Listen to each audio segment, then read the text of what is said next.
Alors, nous allons vous présenter un sujet que nous avons particulièrement à cœur au sein de la liste citoyenne Tournefeuille que nous avions à cœur lors de la campagne des municipales et au sein désormais du groupe Tournefeuille citoyenne que nous constituons Nadine Stoll et moi-même Stéphane Meriodo.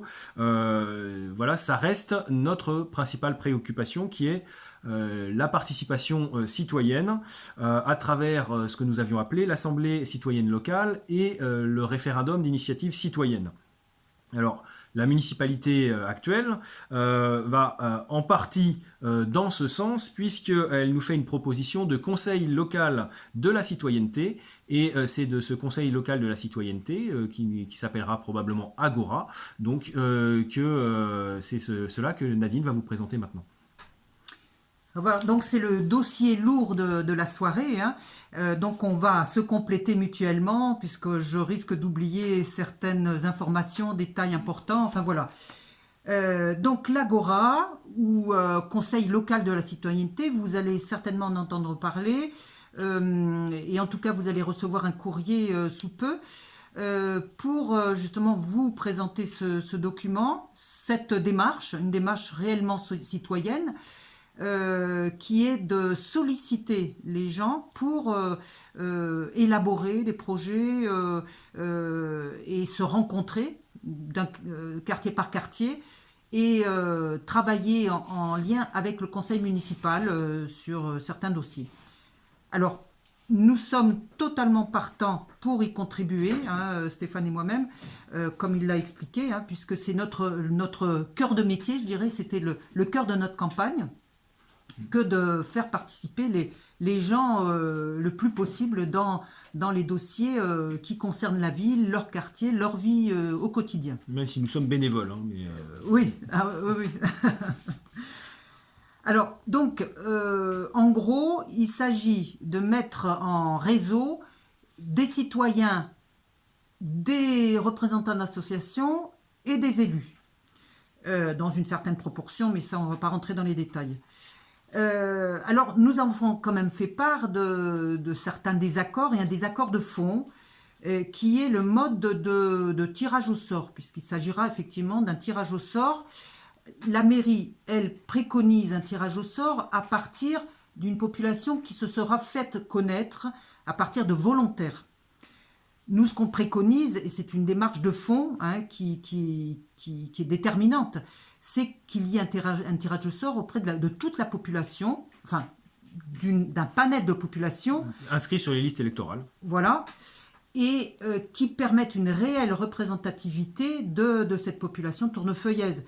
Alors, et non pas à partir d'une population qui, elle, est déjà intéressée à la vie politique, à la vie associative. Donc, ça élimine toute cette partie de la population qui s'abstient aux élections, qui se dit ben, j'ai pas ma place ou je ne saurais pas le dire comme il faut, je n'aurai pas les mots qu'il faut, je n'ai peut-être pas les bonnes idées. Enfin voilà, toutes ces questions qui font que des gens, et bon nombre de nos concitoyens, se mettent en retrait de la vie politique. Nous, au contraire, on veut absolument que ces gens-là s'impliquent à partir de leurs mots, de leur vécu, et à partir de leurs propositions, parce que tout le monde a des propositions à faire connaître. Voilà, là c'est je dirais le principal désaccord que nous avons avec ce projet. Mais donc nous avons quand même posé des questions, hein, et nous tenons toute notre place dans ce processus, des questions concernant le budget, sachant donc à Tournefeuille, le budget participatif est à hauteur de 1 euro par habitant, quand la moyenne nationale est de 5 euros par habitant, pour des budgets participatifs, hein, de projets participatifs. Donc nous avons fait remarquer que cette augmentation de budget est plus que nécessaire et devrait être à un niveau très conséquent, plus important qu'il ne l'est à ce jour. Nous avons posé la question du périmètre de ces projets. Est-ce qu'on sera limité à des projets de quartier, ou est-ce que les citoyens et associations auront leur mot à dire, des propositions à faire concernant des projets beaucoup plus importants qui concernent toute la ville? Sur ce point-là, bon, il nous a été répondu que, enfin, on a cru comprendre que les projets seraient limités. Après, on n'a pas les frontières, hein, on verra en avançant. Déjà par le budget. Ils sont Voilà. limités par le budget déjà. Limité par le budget, effectivement. Quant au pouvoir de décision, est-ce que ces conseils locaux de la citoyenneté auront un pouvoir de décision sur tous les dossiers de la ville? On nous a répondu que non, clairement, et uniquement sur les dossiers très locaux, en lien avec le conseil municipal qui mettra au conseil municipal ou pas les dossiers proposés par ces conseils de la citoyenneté. En gros, c'est que si on peut espérer que ce conseil aille jusqu'à proposer des projets, un certain nombre de choses qui pourraient faire l'objet de délibération du conseil municipal, mais c'est bien le conseil municipal qui a le pouvoir délibératif, c'est lui qui continue à proposer des délibérations et qui a finalement la décision finale.